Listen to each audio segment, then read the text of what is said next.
Hello friends, this is Kushiram. Today I'm going to talk about possessive adjective. क्या होते हैं possessive adjective? जो possession को बताते हैं पोजेसिव एडजेक्टिव को, और पोजेसिव एडजेक्टिव होता क्या है? जो किसी का मालिकियत बताता है, जो मालिकाना हक बताता है, जो किसी से किसी चीज का रिलेशन बताता है। जो रिलेशन बताता नहीं है बल्कि क्या करता है, जो किसी को किसी चीज से रिलेट करता है, मालिकाना हक बताता है, जो मलकियत बताता है, ऐसे शब्द इनको बोलते हैं पोजेसिव एडजेक्टिव। एडजेक्टिव क्या होते हैं? एडजेक्टिव होते हैं जो नाउन की एडिशनल इंफॉर्मेशन होती है, मतलब अतिरिक्त जानकारी होती है। नाउन के बारे में कुछ बता दे। हम क्या करते हैं, हम कुछ भी बोलते हैं उसके बारे में थोड़ी बहुत इंफॉर्मेशन पहले देते हैं, कुछ ऐसे शब्द जोड़ते हैं जिससे उस शब्द के बारे में कुछ और जानकारियां जुड़ जाती है, और उन्हें कहते हैं एडजेक्टिव। एडजेक्टिव का मतलब होता है विशेषण। और इसको अगर पता करना है कि एडजेक्टिव होता है क्या है, तो एडजेक्टिव को चेक करना है। कोई वर्ड है जिसको आप जानना चाहते हैं कि ये एडजेक्टिव है या नाउन है या प्रोनाउन है, क्या है ये, तो उसको जस्ट एक नाउन के साथ लगाइए, फिर उसका मीनिंग निकालिए। क्या वो किसी नाउन के पीछे लगता है, क्या वो किसी नाउन के साथ आता है? अगर नाउन के साथ आता है तो वही आपका एडजेक्टिव होता है। इनमें भी अगर कोई पोजीशन को रिलेट कर रहा है, कोई पोजीशन को बता रहा है, तो ऐसे एडजेक्टिव को बोलेंगे पोजेसिव एडजेक्टिव। आप बोलते हो ना माई मोबाइल फोन, आप बोलते हो ना माई लैपटॉप, आप बोलते हो ना माई यूट्यूब चैनल, आप बोलते हो ना माई सन, माई बुक, माई डेस्क, आप कुछ भी बोलते हो, तुम्हारा, हमारा, उनका, उसका, उसकी, जो भी आप बोलते हो ना, ये सारे वर्ड क्या है, पोजेशन को बताते हैं। यही है possessive adjective.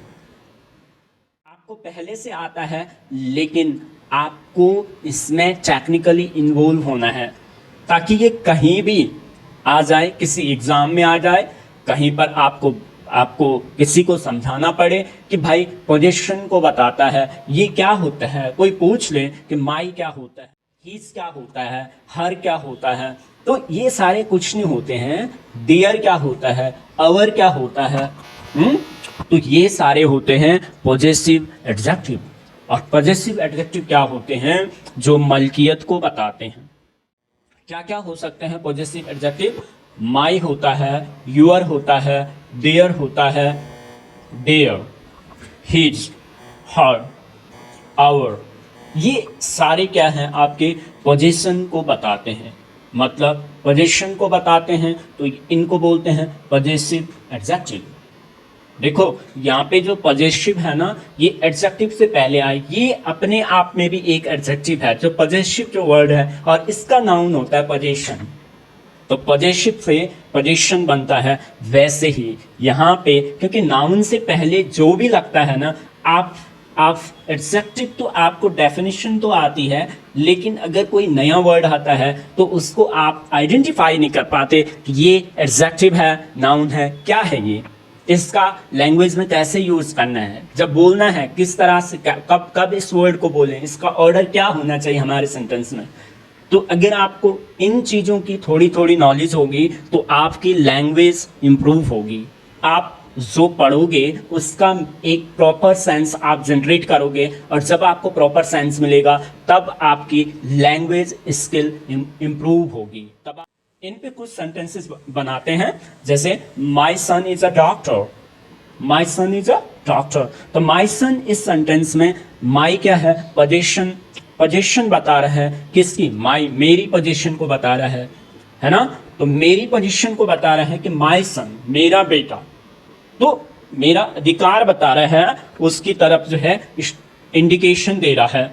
My daughter is a dancer, my daughter is a dancer, your mother is a good cook. तो अगर आपको ऐसा देखना है तो ये है, your mother is a good cook, his father is a policeman, these are of their forms। Sentence गलत है, these are of their phones, ये गलत है और इसको सही क्या होगा, सही होना चाहिए these are their phones, these are their phones, तो ये सही हो जाएगा इसका।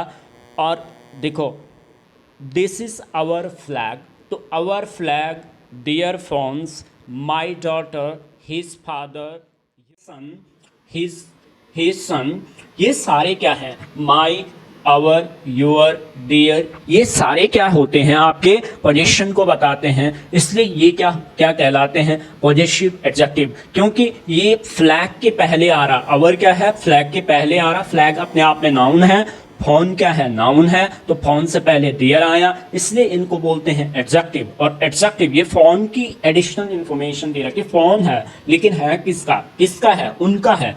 तो इस तरह से आवर फ्लैग, किसका फ्लैग, आवर, हमारा झंडा है, तो इस तरह से जो इंफॉर्मेशन देता है हिज फादर, तो फादर की इंफॉर्मेशन दे रहा है, एडिशनल इंफॉर्मेशन, ठीक है, एडिशनल इंफॉर्मेशन दे रहा है, इसके बारे में अतिरिक्त जानकारी दे रहा है। Your mother, your mother, your mother में योर क्या है, आपका पोजीशन को बता रहा है। माई सन, माई डॉटर में माई क्या कर रहा है, किसी की पोजीशन को बता रहा है। तो ऐसे वर्ड जो पोजीशन को बताते हैं उनको बोलते हैं पॉजिटिव एडजेक्टिव, जो पोजीशन को बताते हैं और नाउन से पहले लगे होने चाहिए, उन्हीं को बोलोगे जो एडजेक्टिव की तरह यूज होते हैं और नाउन से पहले लगते हैं और पोजीशन को बताते हैं। ऐसे ये गिने चुने वर्ड थे जिनको आप इस्तेमाल करते हैं।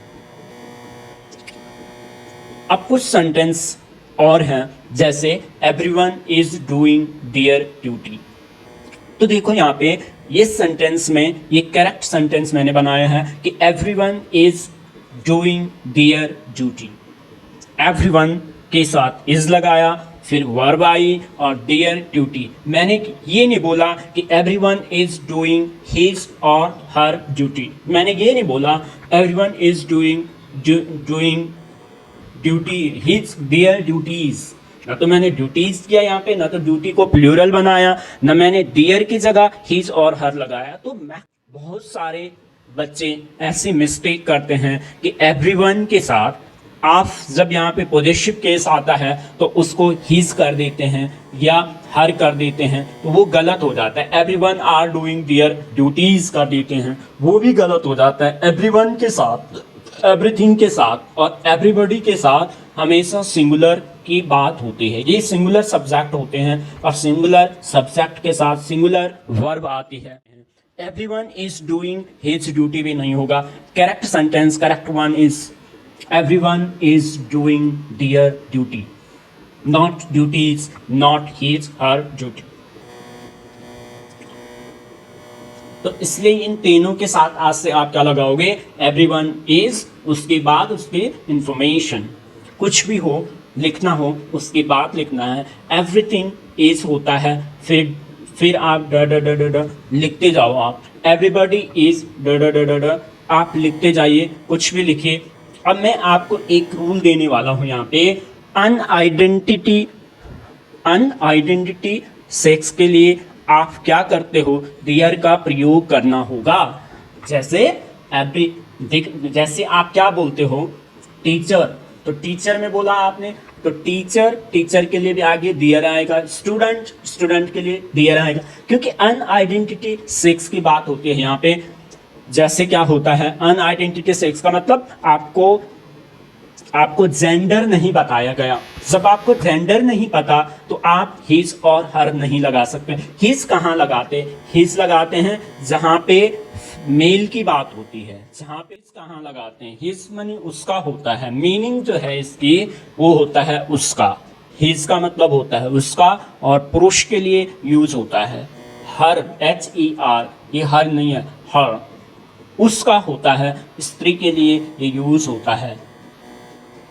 तो ऐसे जो है कुछ और सेंटेंसेस हैं जिनको आप अपने आप बना सकते हैं। जैसे यहाँ पे देखिए, आज से आपको क्या करना है, डियर का प्रयोग कुछ लोग करते हैं, अच्छी बात है, लेकिन कुछ नहीं करते हैं और पता ही नहीं लगता कि इसके बाद डियर, हिज और हर आएगा या फिर आपको क्या करना है, जैसे स्टूडेंट हो गया, टीचर हो गया, है ना, इनके बाद में आपको दियर लगाना है।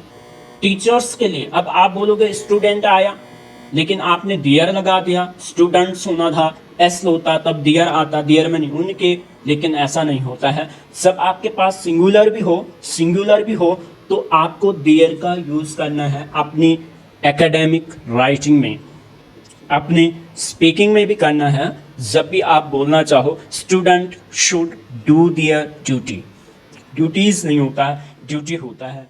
Everyone is busy with their work, everyone is busy with their work. तो हमने यहाँ पे क्या किया कि यहाँ पे हमने क्या लगाया, everyone is busy with their work. तो बिजी के साथ विद आती है प्रीपोजिशन। क्या होती है, प्रीपोजिशन होती है जो पहले से फिक्स्ड पोजीशन होती है, उसे प्रीपोजिशन बोलते हैं। और प्रीपोजिशन के लिए कोई रूल नहीं है, ये जैसे आती है वैसे हमें एज सच हमें इनको यूज करना होता है। इसलिए बिजी के साथ आप लगाओगे विद, बिजी इन नहीं होता है। अब बोलते हैं busy in, I am busy in my work, in my task, तो ये गलत हो जाएगा। They are busy with their children, आप ऐसा बोलिए दे आर बिजी, बिजी के साथ विद होता है। कुछ प्रीपोजिशन होती है जो फिक्स्ड होती है। Thank you for watching this video, thank you, bye bye.